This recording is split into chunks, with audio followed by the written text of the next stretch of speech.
बेटा 2020 का set number 6 है। बहुत ही मेन क्वेश्चन है। 1 नंबर में आता है, 2 नंबर में भी आता है। वेक्टर ए एक मात्रक सदिश है, मतलब यूनिट वेक्टर है, इकाई सदिश है। और x minus A dot X plus A बराबर 8 दिया है। मॉड्यूलस ऑफ वेक्टर x निकालना है। तो देखेंगे इसकी सॉल्विंग हम लोगों ने किया है। ब्रैकेट ओपन करना जानते हैं आप। x dot x dot A minus A dot x और माइनस ए डॉट ए। तो देखें यहाँ वेक्टर डॉट वेक्टर आपको पढ़ाया है कि x डॉट एक्स क्या होता है, modulus of x. Alpha dot alpha आपको बताया है वेक्टर एल्फा के मॉड्यूलस का स्क्वायर। तो x dot x vector x के मॉड्यूलस का स्क्वायर हो गया। यहाँ x डॉट ए है, इसको भी आप x डॉट ए लिख दो, क्योंकि एल्फा डॉट बीटा बराबर क्या होता है, beta dot alpha. Alpha dot beta बराबर क्या होता है, बीटा डॉट एल्फा। 1 नंबर के इसलिए बहुत ज़्यादा मैंने नहीं एक्सप्लेन किया है इसमें सॉल्विंग में। और ए डॉट ए लिखा तो इसमें वेक्टर ए के मॉड्यूलस का स्क्वायर हो गया। अब यहाँ ये तो कैंसिल हो गया। और ए को इन्होंने क्या लिखा, ए को मात्रक सदिश लिखा। मात्रक सदिश क्या होता है, मात्रक सदिश का मॉड्यूलस 1 होता है। तो ए का मॉड्यूलस 1 हो गया, तो मॉड्यूलस ए के प्लेस पर आप 1 बना दीजिए, इसको इधर भेज दीजिए। अब यहाँ पर मॉड्यूलस एक्स निकालेंगे तो मॉड्यूलस एक्स की वैल्यू +-3 आएगी, लेकिन मॉड्यूलस कभी निगेटिव नहीं होता है, इसलिए हम मॉड्यूलस एक्स बराबर क्या लेंगे, +3। ओके। अगला दिया है वेक्टर ए दिया है और वेक्टर बी के योगफल के अनुदिश मात्रक सदिश ज्ञात कीजिए।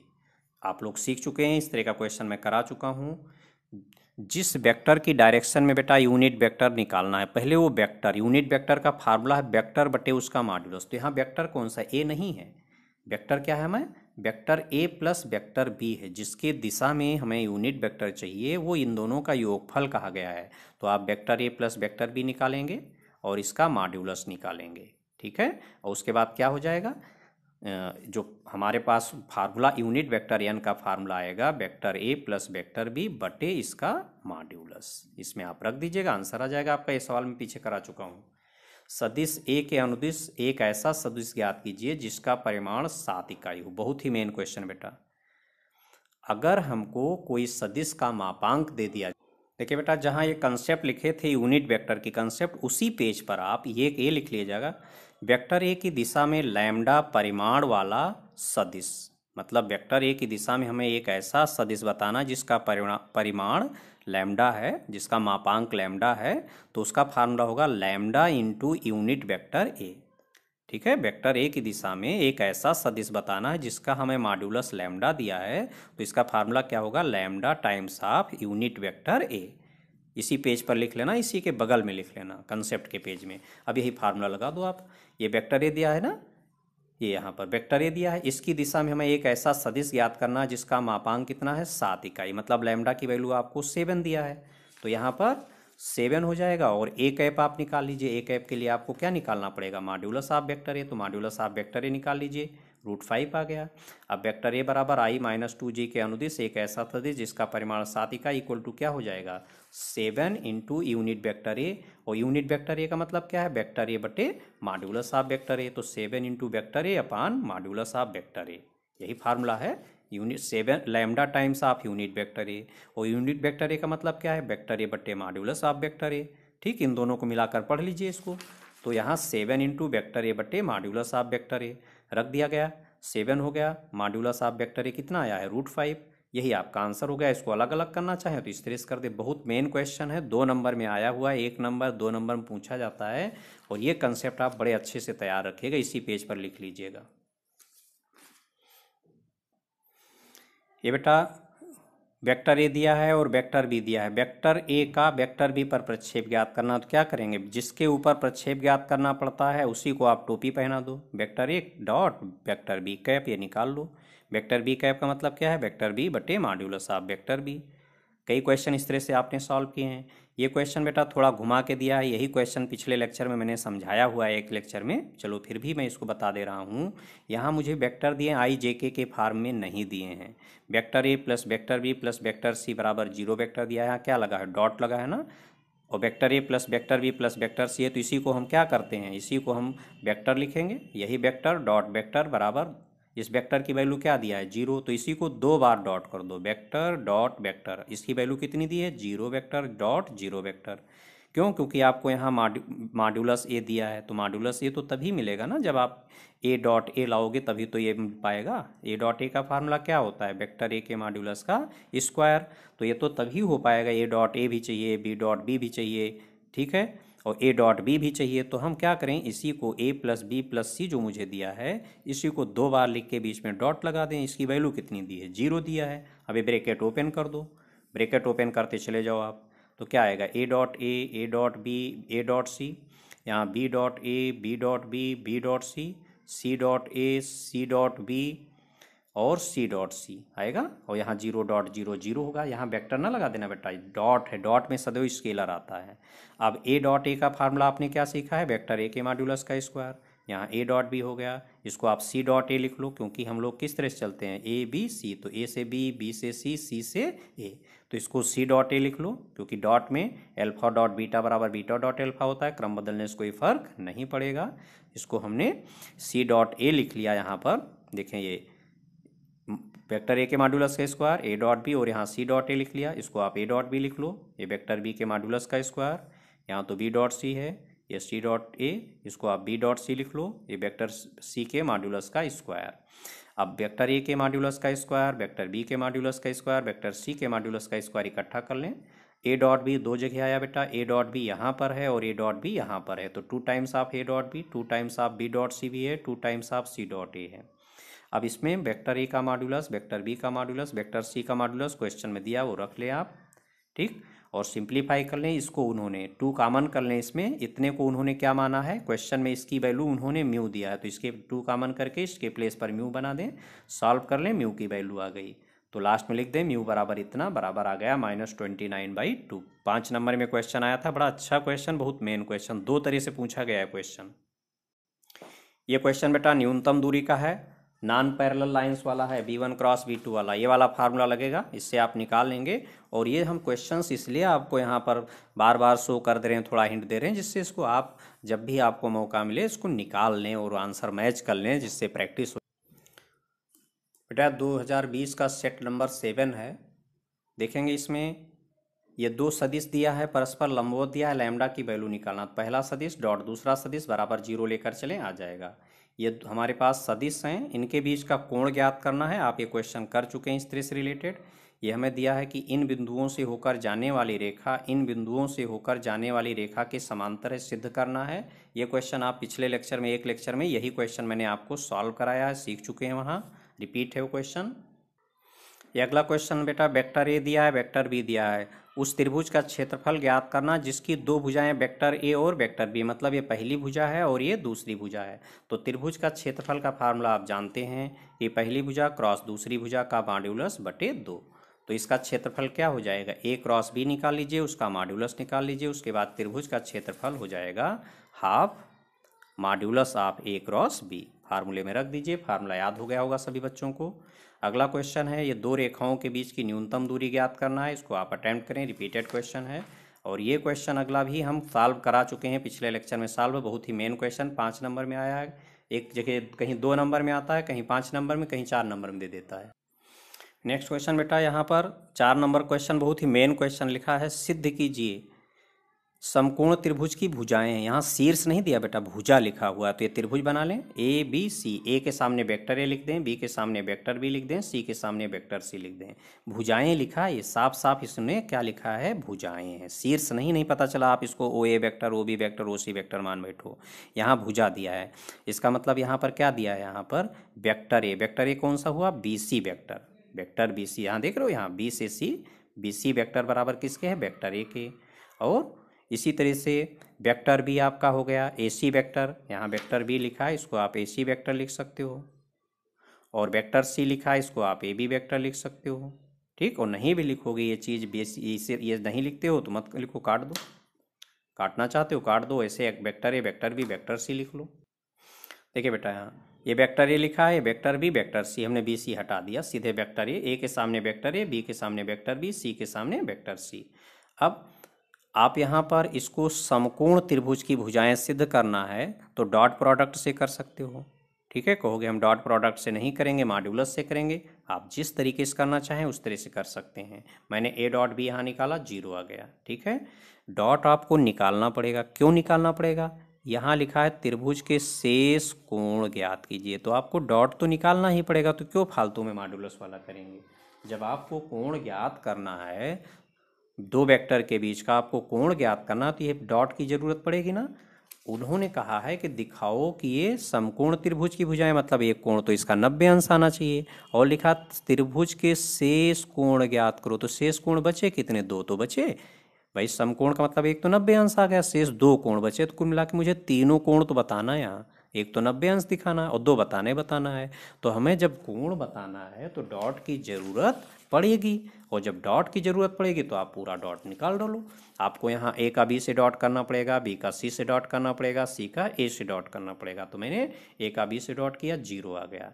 एक यहाँ पर इन दोनों का डॉट प्रोडक्ट 0 आ गया, अर्थात ये वाला कोण, कोण सी 90 अंश आ गया। ठीक है, तो यहाँ पर लिख दिया गया कि त्रिभुज एबीसी एक समकोण त्रिभुज है। और कौन सा कोण 90 अंश है? सी वाला। आप चाहे आप बी सी ए बोलो, चाहे ए सी बी बोलो। यहाँ कोण सी है ना, ये बीच में रहना चाहिए, तो चाहे ए सी बी लिखो चाहे बी सी ए। तो कोण ए सी बी बराबर 90 अंश। पहले उन्होंने यही कहा था कि दिखाओ ये समकोण त्रिभुज की भुजाएं, इतना तो आ गया। अब कह रहा शेष कोण भी ज्ञात करो, तो शेष कोण में एक कोण तो ये 90 अंश आ गया, ये वाला बच गया और ये वाला बच गया। ये कोण भी किसके बीच बन रहा है? वेक्टर सी और वेक्टर ए के बीच। अब बेटा जब ये 90 अंश आ गया तो एक दोनों कोण 90 अंश से छोटे होंगे, मतलब अगर डॉट प्रोडक्ट माइनस में आ गया तो मॉड्यूलस लेना पड़ेगा, माइनस छोड़ना पड़ेगा। तो इसमें ए डॉट सी, ए और सी का डॉट हमने निकाला, ए लिखा सी लिखा, डॉट प्रोडक्ट निकाल लिया ना, आई का आई से जे का जे से, एक बार फार्मूला लिख दिया, सफिशियंट है। तो 2 इंटू 3 6 हो गया, -1 इंटू -4 +4 हो गया, 1 इंटू -4 -4 हो गया, 6 आ गया। तो इस कोण के लिए मुझे इसकी ज़रूरत पड़ेगी। कोण ए के लिए मुझे बी और सी का डॉट चाहिए, वो भी इसी समय हम निकाल लें, बी डॉट सी। तो आई का यहाँ 1 इंटू 3 3 हो गया, -3 इंटू -4 12 हो गया, -5 इंटू -4 20 हो गया, इतना आ गया। अब हमें देखो इन दोनों के बीच का कोण निकालना है, तो इनका डॉट निकाल लिया, तो मॉड्यूलस ए भी चाहिए, मॉड्यूलस सी भी चाहिए। इन दोनों के बीच का कोण निकालोगे, इन दोनों का डॉट निकाल लिया, मॉड्यूलस बी चाहिए, मॉड्यूलस सी। तो कुल मिला के मॉड्यूलस ए, मॉड्यूलस बी, मॉड्यूलस सी तीनों की जरूरत है। तो मॉड्यूलस ए वेक्टर यहाँ लिख दिया, कुछ कॉमन तो है नहीं, आई के गुणांक का वर्ग डायरेक्ट लिखा, जे के गुणांक का वर्ग डायरेक्ट, के गुणांक का वर्ग डायरेक्ट लिख दिया। मॉड्यूलस भी कुछ भी कॉमन यहाँ नहीं दिख रहा, आई के गुणांक का वर्ग प्लस जे के गुणांक का वर्ग प्लस के गुणांक का वर्ग, सॉल्व कर लिया।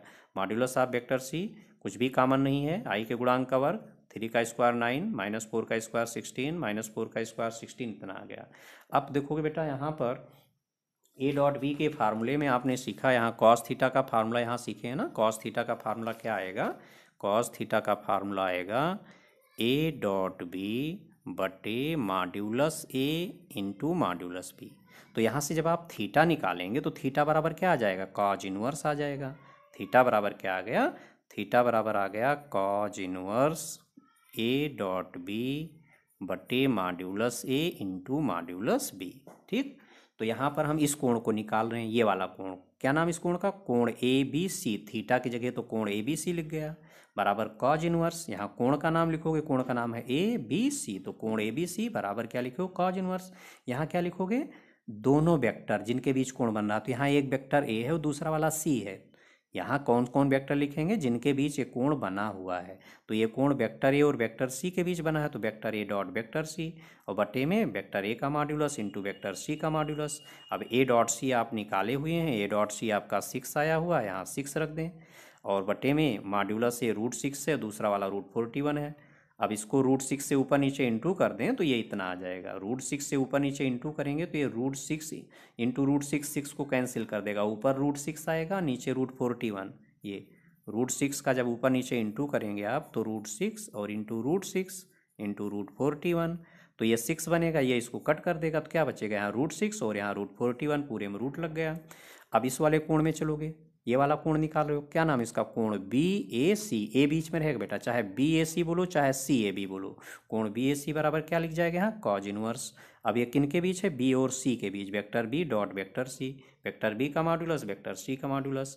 Vector B dot vector C आपका आया है 35, और मॉड्यूलस बी आपका आया है 35 अंडर में।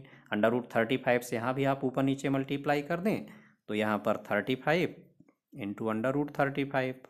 अपान √35 इंटू √35 इंटू √41। तो ये इसको कट कर देगा तो √35 और यहाँ √41 बचेगा, ये आ गया।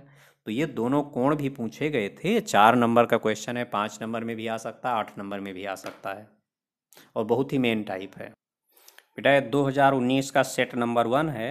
लिखा है यदि दो सदिशों वेक्टर ए तथा वेक्टर बी के परिमाण 1 और 2 हैं और a डॉट बी 1 है तो इनके बीच का कोण ज्ञात करना है। विशेष ध्यान रखना, अगर आपको यहाँ दो तरह का ये प्रश्न बनता है।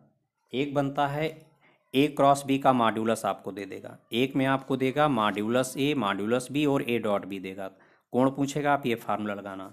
दूसरा क्वेश्चन यहाँ बनता है मॉड्यूलस a देगा मॉड्यूलस b देगा और a क्रॉस b का मॉड्यूलस देगा, मॉड्यूलस a मॉड्यूलस b और a क्रॉस b का मॉड्यूलस, तब आप साइन थीटा से करेंगे। इस पर भी क्वेश्चन बनता है, बनेगा जरूर क्वेश्चन। अब अगर अभी तक नहीं दिया है, अभी तक जल्दी बहुत कम आया है इस पर, तो इस पर अब क्वेश्चन बनने का चांस बहुत है। आपको वेक्टर ए का मॉड्यूलस देगा, वेक्टर बी का मॉड्यूलस देगा और ए क्रॉस बी का मॉड्यूलस देगा, कोण पूछेगा तो ये फार्मूला लगाइएगा। और अगर मॉड्यूलस ए दिया है मॉड्यूलस बी दिया है ए डॉट बी दिया कोण पूछा है तो आप ये फार्मूला लगाइएगा। फार्मूला आपको पहचानना आ गया यहाँ कि cos theta equal to A dot B upon modulus A into modulus B. जब कॉस थीटा यहाँ से निकालेंगे तो ये modulus A into modulus B तो बटे में चला जाएगा। वैल्यू रख दीजिए आप, वैल्यू रखेंगे तो देख रहे हैं यहाँ ए डॉट बी कितना दिया हुआ है, ए डॉट बी 1 दिया है तो 1/2 कॉस कितने की वैल्यू होती है, कॉस 60 डिग्री, तो थीटा आ गया 60 डिग्री। अभी ये क्वेश्चन बेटा X minus A dot X plus A वाला अभी ये क्वेश्चन आप लोगों ने सॉल्व किया है। ये क्वेश्चन भी आप लोग सॉल्व कर चुके हैं और ये भी ये सभी क्वेश्चन बेटा आप लोग लेक्चर में देख चुके हैं। बेटा 2019 का सेट नंबर 2 है, वेक्टर ए और वेक्टर बी दिया है, इनके बीच का कोण निकालना। ये क्वेश्चन आप लोग सॉल्व कर चुके हैं, ये भी आप सॉल्व कर चुके हैं और ये भी आप लोग देख चुके हैं। यहाँ पर इन दो रेखाएं दी गई हैं, कार्टेशियन फॉर्म में दी गई हैं, हमें इन दोनों को लंबवत दिखाना है। तो जब दो रेखाएं हमको इस तरह से दे दी जाती हैं कार्टेशियन फॉर्म में, इनको लंबवत दिखाना है तो लंबवत के लिए क्या करोगे आप, DRS कंपेयर कर लो। लेकिन DRS पढ़ने से पहले इनके अंश में x y z के पहले +1 बना लेना न्यूमरेटर में दोनों में। तो देखते हैं यहाँ पर, देखें यहाँ पहली लाइन में x y z के पहले अंश में +1, y में +1, z में +1 बना है, इसमें भी अंश में x में +1 +1 +1, x y z में +1 बना अंश में।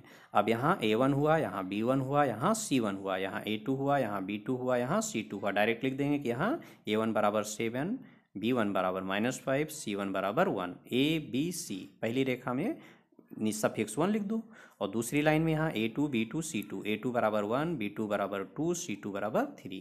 यहाँ लिखा जाएगा x माइनस x1 अपान A1। मैंने लिखना सिखाया आपको ना कि x माइनस x लिख लो, y माइनस y लिख लो और z माइनस z लिख लो, अपान में ABC लिख दो। अब यहाँ चूंकि पहली रेखा तो यहाँ 1 1 1 कर दो, दूसरी रेखा में जाना तो यहाँ 2 2 2 कर देना। यहाँ पहली रेखा में यहाँ A1 भी, यहाँ x1 y1 z1, पहले में नहीं, पहला x y z रहेगा और यहाँ A1 B1 C1। दूसरी रेखा में जाओगे तो यहाँ x2 y2 z2, यहाँ A2 B2 C2। ये चीज़ आपको रटना नहीं पड़ेगा, लिखना आ गया। कंपेयर कर लिया। अगर लंबवत सिद्ध करना है आपको, प्रूव करना है, तो इसकी वैल्यू 0 आना चाहिए, 0 लाना पड़ेगा आपको। तो अब हमने A1 A2 plus B1 B2 plus C1 C2 value लिखा, सॉल्व किया, देखा 0 आ गया। जब इसकी वैल्यू 0 आ गई तो दोनों रेखाएं परस्पर लंबवत होंगी। तो दी गई रेखाएं परस्पर लंबवत हैं। 2 नंबर का क्वेश्चन था बेटा ये न्यूनतम दूरी का क्वेश्चन बेटा रिपीटेड क्वेश्चन है, आप सीख चुके हैं। न्यूनतम दूरी में आप 2 क्वेश्चन वेक्टर फॉर्म के कर लीजिए और 2 क्वेश्चन आप कार्टेशियन के फॉर्म के कर लीजिए। 4 क्वेश्चन कर लीजिए अच्छे से, सब क्वेश्चन हो जाएंगे। ये बेटा 2019 का सेट नंबर 3 है। वेक्टर ए दिया है, वेक्टर बी दिया है, वेक्टर ए प्लस वेक्टर बी और vector A minus vector B दोनों का डॉट ज्ञात करना है। तो वेक्टर ए प्लस बी यहाँ निकाल लो और ए माइनस बी निकाल लो, दोनों का डॉट कर दो। कर चुके हो इस तरह का क्वेश्चन, 0 आएगा। ये क्वेश्चन भी आप लोग सॉल्व कर चुके हैं बेटा, इस तरीके का रिपीटेड क्वेश्चन है। यहाँ पर ये हमको 2 रेखाएं दी है, न्यूनतम दूरी ज्ञात करना है, कंसेप्ट आप सीख चुके हैं। और ये रिपीटेड क्वेश्चन है, भुजाओं के मध्य बिंदुओं के निर्देशांक दिए, त्रिभुज में शीर्षों के निर्देशांक ज्ञात करना है। आपको समझाया गया, बताया था कि क्वेश्चन 4-5 बार आया है बेटा। 2019 का सेट नंबर 4 है। ये इन दोनों के बीच का कोण ज्ञात करना, आप ये क्वेश्चन रिपीटेड है। और यहाँ बिंदु P दिए हैं और Q दिए हैं, इनके बीच की दूरी ज्ञात करना है। तो 2 बिंदुओं के बीच की दूरी वाला फार्मूला लगा दीजिए, √x2 - x1 का होल स्क्वायर प्लस ये under root x2 minus x1 का whole square plus y2 minus y1 का whole square plus z2 minus z1 का होल स्क्वायर। ये फार्मूला यहाँ लगा दीजिए, निकल आएगा। अगला दिया है समांतर चतुर्भुज की संलग्न भुजाएं। संलग्न भुजाएं दिया बेटा, क्षेत्रफल ज्ञात करना है तो पहली भुजा क्रॉस दूसरी भुजा।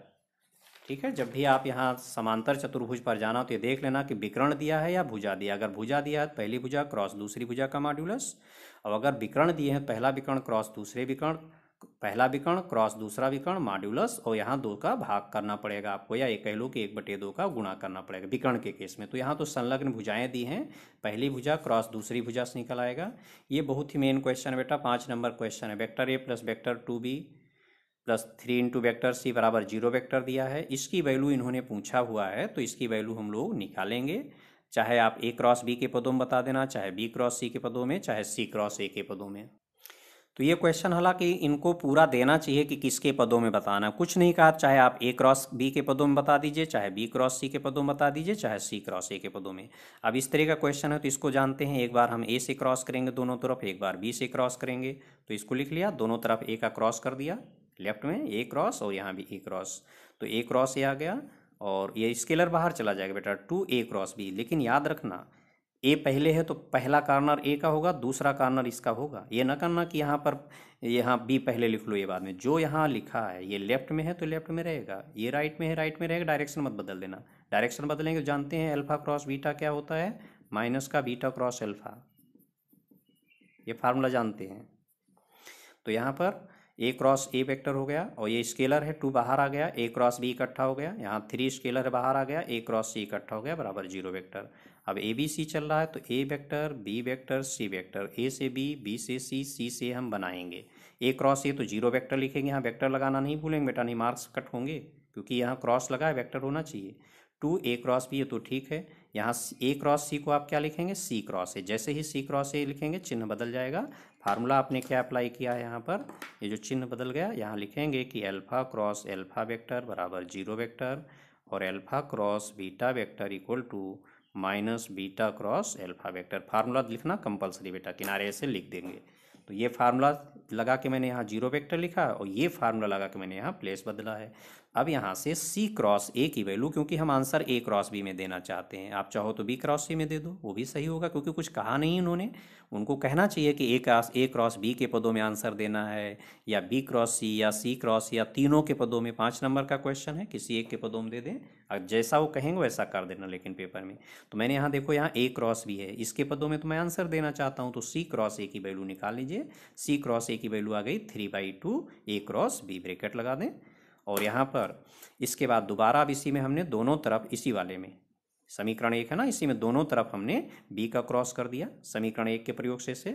अब यहाँ b क्रॉस ए, और यहाँ स्केलर बाहर आ गया b क्रॉस b, यहाँ स्केलर 3 बाहर आ गया 3 इंटू बी क्रॉस सी, और यहाँ b क्रॉस 0 वेक्टर 0 वेक्टर। यहाँ 0 में वेक्टर लगाना अगर भूल गए तो नंबर कटेंगे, इतना याद रखना, क्योंकि क्रॉस है 0 वेक्टर रहेगा यहाँ।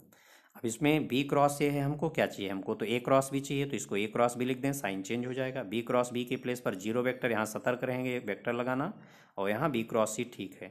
तो यहाँ से बी क्रॉस सी की वैल्यू निकाल लें, तो बी क्रॉस सी की वैल्यू, इसको ए क्रॉस बी को उधर भेज दें, यहाँ माइनस उधर जाके प्लस हो गया। अगर ध्यान से देखें तो यहाँ क्या आया, 3 इंटू बी क्रॉस सी बराबर आया ए क्रॉस बी, इतना आया। अब 3 से डिवाइड करा दें, बी क्रॉस सी की वैल्यू आ गई और सी क्रॉस ए की वैल्यू आ गई, ठीक। अब ये वैल्यू हम यहाँ रख देंगे तो हमें इसका आंसर मिल जाएगा। बी क्रॉस सी के प्लेस पर हम इतना रख देंगे, और सी क्रॉस ए के प्लेस पर हम इतना रख देंगे, पूरा सॉल्व करेंगे, आंसर ए क्रॉस बी के पदों में आ जाएगा। अगर क्वेश्चन कहता कि बी क्रॉस सी के पदों में बताइए तो हम लोग बी क्रॉस सी के पदों में आंसर दे देते, ठीक है। ज़्यादातर ए क्रॉस बी के पदों में पूछा जाता है, नहीं दिया है तो आप किसी के भी पदों में बता सकते हैं। अगर बी क्रॉस सी के पदों में पूछा जाता है बेटा, तो ए क्रॉस बी की वैल्यू यहाँ देखोगे, ए क्रॉस बी की वैल्यू निकालते बी क्रॉस सी के पदों में, ठीक। और ए क्रॉस बी की वैल्यू आप यहाँ रख देते तो सी क्रॉस ए की वैल्यू बी क्रॉस सी के पदों में आ जाती है। हालांकि ऐसा पूछेंगे नहीं, वो कुछ इतने पूछते हैं ज़्यादातर। तो इसमें आपको क्या करना है, बी क्रॉस सी की ये वैल्यू रख देना है, और सी क्रॉस ए की वैल्यू ये रख देना है यहाँ पर, बी क्रॉस सी और सी क्रॉस ए, ये तो वैसे ही रहेगा। देखिए बेटा, आप समीकरण 1 में हमने सी का क्रॉस किया, इसकी आपको कोई ज़रूरत नहीं है, ये फालतू का वर्क है, इसको हमने कर दिया है, आपको ज़रूरत नहीं है, मत करिएगा यहाँ। अब समीकरण 3 और 4 का प्रयोग करना चाहें तो कर लें। हमको केवल बी क्रॉस सी की वैल्यू रखना है और सी क्रॉस ए की वैल्यू रखना है। ठीक है, किसकी वैल्यू रखनी है? बी क्रॉस सी आप पीछे निकाल चुके हैं। देखिए बेटा, यहाँ बी क्रॉस सी की वैल्यू आपको मिल चुकी है और सी क्रॉस ए की वैल्यू आपको मिल चुकी है। तो समीकरण 2 और 3 की मदद से हमारा काम यहाँ पर कंप्लीट हो जा रहा है, अगले की जरूरत नहीं है।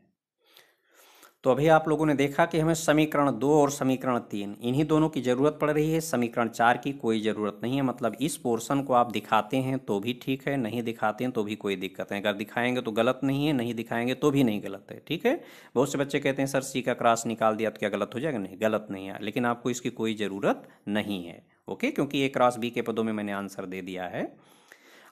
तो यहाँ पर देखोगे बेटा, बी क्रॉस सी की वैल्यू और सी क्रॉस ए हमें समीकरण 2 में मिला है, बी क्रॉस सी हमें समीकरण 3 में मिला। वो दोनों वैल्यू यहाँ हमने उठाकर रख दिया। सिंप्लीफाई कर लें, 1/3 और 2/3 जोड़ते हैं तो 1 आता है।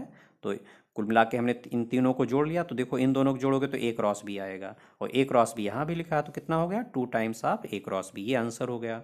और ये बेटा यहाँ पर लिखा है सदिश विधि से निम्न रेखाओं के बीच की न्यूनतम दूरी ज्ञात करना है। आप लोग न्यूनतम दूरी का फार्मूला सीखे हुए हैं, असमांतर रेखाओं का केस है।